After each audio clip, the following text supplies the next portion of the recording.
என் அன்பு சகோதர சகோதரிகளே, இயேசு கிறிஸ்துவின் இனிய நல்ல நாமத்தில் என் அன்பின் வாழ்த்துக்கள்.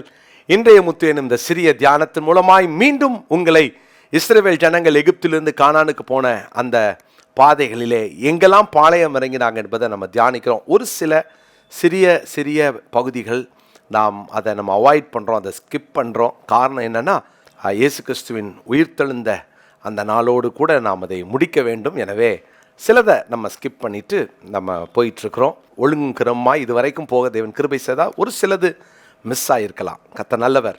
என்னாகமத்தின் புஸ்தகம் 33ஆம் அதிகாரம் 30ஆம் வசனம். என்னாகும் 33:30. அஸ்மோனாவிலிருந்து புறப்பட்டு போய் மோசேரோத்திலே பாளையம் இறங்கினார்கள். மோசேரோத், அழகான வித்தியாசமான பெயர். மோசேரோத் என்று வாசிக்கிறோம். இந்த மோசேரோத் அப்படின்னா ஒழுக்கத்தின் பிணைப்புகள் என்று அர்த்தம். ஒழுக்கத்தின் பிணைப்புகள், பாண்ட் ஆஃப் டிசிப்ளின், ஒழுக்கத்தின் பிணைப்பு. தேவன் செழிக்க பண்ணி கொழுக்க பண்ணி அவர்களை அஸ்மோனாவிலே கொண்டு வந்து நிறுத்தினார். அஸ்மோனாவிலே தேவன் அவர்களுக்கு செழிப்பையும் கொழுப்பையும் தந்தார். ஆனால் நினம் துள்ளி என்னை மிதிச்சிட்டியப்பா, என்னைய உதச்சிட்டியப்பான்னு வருத்தப்பட்டதை உபாகமம் 32ஆம் அதிகாரத்தில் நம்ம தியானித்தோம் 15ஆம் வசனத்தில். ஆனால் அதற்கு பின்பு தேவன் அவர்களுக்கு இன்னொரு இடத்துக்கு கொண்டு போய் அவர்களை அந்த ஒழுக்கத்தோடு கூட பிணைக்க செய்கிறார். அந்த பாண்டை ஏற்படுத்துகிறார். ரொம்ப முக்கியமானது கிறிஸ்தவ வாழ்க்கையில் அந்த பிணைப்பு ரொம்ப முக்கியம். ஒரு மனுஷனுடைய வாழ்க்கையில் ஒழுக்கம் கெடுவதற்கு காரணம் என்னென்னா, அவன் பிணைப்பு தவறானா அவன் ஒழுக்கம் கெடும். நம்முடைய பிணைப்புகள் எங்கே இருக்குது? சரியான நபர்களோடு பிணைக்கப்பட்டிருந்தால் ஒழுக்கம் இருக்கும். தேவன் ஒழுக்கத்தை விரும்புகிறார். பூமியானது ஒழுங்கின்மையும் வெறுமையுமாய் இருந்தபோது ஆவியானவர் அசைவாடினார். எல்லாவற்றையும் ஒழுங்குபடுத்துகிற ஆவியானவர் இன்றைக்கு நம்முடைய வாழ்க்கையில் இருக்கிற ஒழுங்கின்மைகளை தேவன் மாற்றட்டும். பிரியமானவர்களே, எல்லாவற்றிலும் ஒழுக்கம் இருக்கணும், எல்லாவற்றிலும் அந்த டிசிப்ளின் இருக்கணும். கிறிஸ்டியன் டிசிப்ளின் ரொம்ப முக்கியமானது. ஒருவேளை உங்களுடைய தனிப்பட்ட வாழ்க்கையில் அந்த ஆவிக்குரிய ஜீவியத்தில் ஒழுங்கின்மைகள் இருக்கும் என்றால், இஷ்ட நேரத்துக்கு நான் ஜெபம் பண்ணுவேன், இஷ்ட நேரத்துக்கு பைபிள் படிப்பேன், இஷ்டமாக இருந்தால் சர்ச்சுக்கு போவேன், நான் நினைக்கிற நேரத்துக்கு சர்ச்சுக்கு போவேன், என்னை யாரும் கண்ட்ரோல் பண்ண முடியாது. ஏன்னா ஸ்பிரிச்சுவல் லைஃப்பில் யாரும் நம்மளை கண்ட்ரோல் பண்ண முடியாது. ஆனால் அது தவறு. உங்களுக்கு ஒரு மென்டர் இருக்கணும், உங்களை சரியாய் நடத்த உங்களுக்கு ஒரு நல்ல உங்களை உருவாக்குகிற மனிதன் இருக்கணும். இல்லை என்றால் நான் என்னுடைய வேதாகம கல்லூரி மாணவர்களுக்கு அடிக்கடி சொல்வேன், மென்டர் இல்லைன்னா மென்டல் ஆகிடுவோன்னு சொல்வேன். நமக்கு கண்டிப்பாக ஒரு மென்டர்ஷிப்பில் இருக்கணும். எப்போதும் நம்மை நடத்தக்கூடிய ஒரு நபர் நமக்கு இருக்க வேண்டும். பிரியமானவர்களே, அந்த ஒழுக்கத்தின் பிணைப்பு எங்கே இருக்குதோ அங்கே தான் ஒழுக்கங்களை கற்றுக்கொள்ள முடியும். அப்போது இங்கே வாசிக்கிறோம் இந்த மோசேரோத் அப்படின்ற இடம். இதில் உபாகமத்தில் இன்னொரு இன்ஃபர்மேஷன் உங்களுக்கு கொடுத்துட்டு நான் இந்த செய்திக்குள்ளே வரேன். உபாகமம் 10ஆம் அதிகாரம் 6வது வசனத்தில் பார்த்தீங்கன்னா, பின்பு இஸ்ரவேல் புத்திரர் பெனேயாக்கானுக்கு அடுத்த பேரோத்தேயிலிருந்து மோசேராவுக்கு பிரயாணம் பண்ணினார்கள். அங்கே ஆரோன் மரித்து அடக்கம் பண்ணப்பட்டான். அவன் ஸ்தானத்தில் அவன் குமாரனாகிய எலியாசார் ஆசாரியனானான். மோசேரோத்தில் இவர் அடக்கம் பண்ணப்பட்டார். இன்னும் ஒரு சில நாளில் நம்ம ஆரோன் எங்கு மரித்தார் அப்படின்னு பார்க்குறோம். மரித்த ஆரோனை அடக்கம் பண்ணின இடம் மோசேரோத், உபாகமத்தில் படிக்கிறோம். ஆனால் ஓர் மலையில் தான் அவர் அங்கே மரிக்கிறார். அப்போது இங்கே கவனித்து பார்த்தீங்கன்னா, மோசேரோத்துக்கு கொண்டாந்து இவரை அடக்கம் பண்ணுறாங்க. ஒருவேளை மலையில் மரித்தவரை கீழே கொண்டு வந்து, ஏன்னா இது மலை அடிவாரம் அடுத்தது பார்த்தீங்கன்னா அவங்க ஓர் மலையில் ஏற போகிறாங்க. அதுக்கு முன்னால் இங்கே ஒரு இன்ஃபர்மேஷனாக அவங்களுக்கு தரேன். இன்னும் மரிக்கலை அவர், ஆனால் இந்த இடத்தில் தான் அவன் அடக்கம் பண்ணப்பட போகிறார். அப்போது இந்த ஒழுக்கத்தின் பிணைப்புகளில் ஒரு 3 காரியங்களை உங்களுக்கு நான் சொல்ல விரும்புகிறேன். முதலாவதாக, ஒழுங்குபடுத்துகிற கர்த்தர், ஒழுக்கத்தை விரும்புகிற ஆவியானவர். எனவே ஒழுக்கம் ரொம்ப கிறிஸ்தவ வாழ்க்கைக்கு ரொம்ப அவசியமானது. வேதத்தில் என்னோடு கூட 3 காரியத்தை நான் சொல்கிறேன், குறித்து கொள்ளுங்கள்.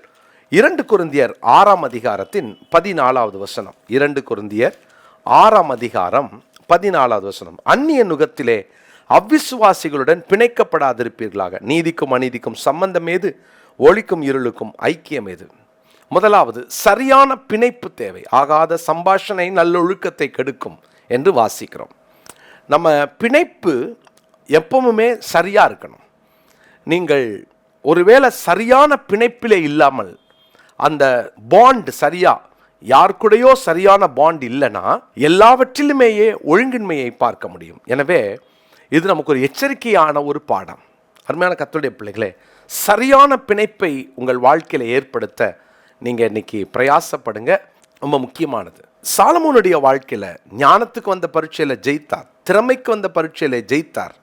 ஆனால் அங்கே தன்னுடைய ஆத்மாவுக்கு வந்த பரீட்சையிலே தோற்று போனார். நம்ம எல்லாருக்கும் தெரியும், அந்த சாலமோன் அநேக அந்நிய ஸ்திரீகளோடு ஐக்கியம் வைத்தான். அந்த தவறான பிணைப்புகள் அவன் வாழ்க்கையில் தேவனை விட்டே வெளியே கொண்டு வந்து விட்டது. சரியான பிணைப்புகள் நமக்கு தேவை. இரண்டாவதாக 2 தெசலோனிக்கேயர் 3ஆம் அதிகாரம் 6வது வசனம். 2 தெசலோனிக்கேயர் 3ஆம் அதிகாரம் 6வது வசனத்திற்கு வேதத்தை திருப்பிக் கொள்வோம். மேலும் சகோதரரே, எங்களிடத்தில் ஏற்றுக்கொண்ட முறைமையின்படி நடவாமல் ஒழுங்கற்று நடக்கிற எந்த சகோதரனையும் நீங்கள் விட்டு விலக வேண்டும் என்று நம்முடைய கர்த்தராகிய இயேசு கிறிஸ்துவின் நாமத்தினாலே உங்களுக்கு கட்டளையிடுகிறோம். இரண்டாவது, தவறான பிணைப்பை விட்டு விலகுங்கள். முதலாவது, சரியான பிணைப்பை ஏற்படுத்துங்கள். இரண்டாவது, தவறான பிணைப்பை விட்டு விலகுங்கள். எங்கெல்லாம் உங்களுடைய பிணைப்புகள் தவறா தெரியுதோ இப்படி தெரிஞ்சுக்கோங்க, உங்களுடைய ஆவிக்குரிய வாழ்க்கை டவுன் ஆகுறது அப்படின்னு தெரிஞ்சதுன்னா அது தவறான பிணைப்பு. உங்களுடைய ஸ்பிரிச்சுவல் லைஃப் தவறாகுதா, ஒருத்தரோடு கூட இருக்கிற சம்பாஷணையினால் உங்களுடைய ஜப வாழ்க்கை கெடுது, வேத வாசிப்பு கெடுது, அல்லது ஆவிக்குரிய ஒழுங்கினங்கள் உங்கள் வாழ்க்கையில் எட்டி பார்க்குதுன்னு தெரிஞ்சா அது தவறான பிணைப்பு. விலகிதான் ஆக வேண்டும். இதில் ஒன்றுமே செய்ய முடியாது. இல்லை, ஆண்டவர் அட்ஜஸ்ட் பண்ணுவாரா? பண்ண மாட்டார். 2 தெசலோனிக்கேயர் 3ஆம் அதிகாரம் 7ஆம் வசனம். இன்ன விதமாய் எங்களை பின்பற்ற வேண்டும் என்று நீங்கள் அறிந்திருக்கிறீர்களே, நாங்கள் உங்களுக்குள்ளே ஒழுங்கற்று நடவாமல். என்ன ஒரு அழகா சொல்றார், நாங்கள் உங்களுக்குள்ளே ஒழுங்கற்று நடவாமல். எப்படி நடந்தாராம் பாருங்களேன். அவர் சொல்றாரு, நாங்கள் வேலை செஞ்சு சாப்பிட்டோம், நாங்கள் உங்களுக்கு முன் உதாரணமாக வாழ்ந்தோம். அப்படின்னா நம்ம எப்பொழுதும் ஒழுங்கினமானவைகளை விட்டு ஒழுங்காய் நடக்கிறவர்களோடு கூட இணைந்து கொள்வோம். சரியான பிணைப்பு தேவை. தவறான பிணைப்பை விட்டு வெளியே வாருங்கள். மூன்றாவதாக 42ஆம் சங்கீதம் 1 வசனம். சங்கீதம் 42:1 நான் வாசிக்கிறேன். மானானது நீரோடைகளை வாஞ்சித்து கதறுவது போல தேவனே என் ஆத்துமா உம்மை வாஞ்சித்து கதறுகிறது. தேவனே என் ஆத்துமா உம்மை வாஞ்சித்து கதறுகிறது. என்ன அழகான ஒரு ஜபத்தை இங்கே தாவீது ஏறெடுக்கிறார்.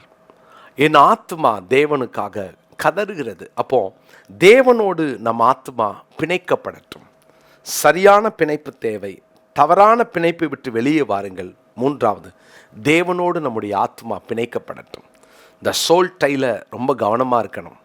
தேவையில்லாத சோல் டைஸில், தேவையில்லாத ஆத்ம பிணைப்புகளை சிக்கி ஆவியானவரை துக்கப்படுத்தி பிசாசுக்கு ஒரு நாள் இடம் கொடுத்துடக்கூடாது. அதனால தான் ஆண்டவர் இந்த மொசரோத்துக்கு கொண்டாந்து ஒழுக்கத்தை கற்றுக் கொடுக்கிறார். ஆவிக்குரிய வாழ்க்கையில் கானானை சென்றடையும் வரைக்கும் ஒழுங்காக, ஒழுக்கத்தோடு, ஒழுங்கின்மைகளை விட்டு விலகி ஒழுக்கமானவர்களோடு இணைந்து நம்முடைய ஆத்மா தேவனோடு கூட பிணைக்கப்பட்டிருக்கும் என்றால் நாமும் கானானை சென்றடைவோம். 2 தெசலோனிக்கேயர் 3ஆம் அதிகாரம் 6ஆம் வசனத்தை இந்த நாளுக்குரிய மனப்பாட வசனமாய் குறித்து கொள்ளுங்கள். 2 தெசலோனிக்கேயர் 3:6. ஜெபிக்கலாமா? நல்ல தகப்பனே, ஒழுங்கின்மையாய் காணப்படுகிற எதையும் விட்டு நாங்கள் விலகவும், ஒழுங்காய் தோன்றுகிற காரியத்தில் மாத்திரம் கவனம் செலுத்துவோம். எங்கள் வாழ்க்கையில் நாங்கள் ஆண்டவரே ஒழுங்கற்ற எந்த காரியத்தையும் நாங்கள் ஆண்டவரை எரிந்துவிட, அவைகளை உதறிவிட, அவைகளை விட்டு வெளியே வர எங்களை ஒப்பு கொடுக்கிறோம். எங்கள் ஆத்மா உம்மோடு மாத்திரம் பிணைக்கப்படட்டும். ஆண்டவரே, எங்கள் ஆத்ம பிணைப்பிலே ஆவியானவருக்கு சம்பந்தமில்லாத காரியங்கள் உடைக்கப்படட்டும். ஆவியானவருக்கு சம்பந்தமில்லாத எந்த பிணைப்புகளும் அகற்றப்படட்டும். அர்ப்பணிக்கிறோம், ஒப்பு கொடுக்கிறோம். இயேசுவின் மூலமாய் ஜெபிக்கிறோம் நல்ல பிதாவே, ஆமென்.